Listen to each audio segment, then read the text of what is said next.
ఎన్నికలు అయిపోయాయి. ఐపీఎల్ కూడా అయిపోయింది. దాంతో స్టార్ హీరోలందరూ తమ సినిమాల రిలీజ్లతో ఫ్యాన్స్కి ఫుల్ జోష్ ఇచ్చేస్తున్నారు. కానీ ఆ రిలీజ్ డేట్స్లోనే బోల్డ్ అని కన్ఫ్యూజన్స్ క్రియేట్ అవుతున్నాయి. ఓజీ ఫిక్స్ అయిన డేట్కి దేవరా వస్తుంది. పుష్ప 2 షెడ్యూల్ అయిన తేదీకి డబుల్ స్మార్ట్ వస్తుంది. దాంతో ఓజీ పుష్ప 2 వాయిదా పడతాయని జోరుగా చర్చ సాగుతుంది. పవన్ ఓజీ వచ్చే ఏడాదికి పోస్ట్పోన్ అవుతుందని వార్తలు వస్తుండగా, అల్లు అర్జున్ పుష్ప 2 మాత్రం క్రిస్మస్ లాంగ్ వీకెండ్ సందర్భంగా డిసెంబర్ 20వ తేదీన థియేటర్లో రిలీజ్ అవుతుందని ఇప్పుడు టాక్ నడుస్తుంది. పుష్ప 2 కనుక డిసెంబర్లో రిలీజ్ అయితే నాగ చైతన్య, రామ్ చరణ్, నితిన్లు ఏమవుతారు అని ఫిలిం నగర్లో ఇప్పుడు గుసగుస వినిపిస్తోంది.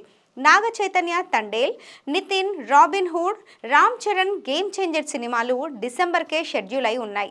చూడాలి మరి పుష్ప 2 ఆ హీరోలను ఏం చేస్తుందో.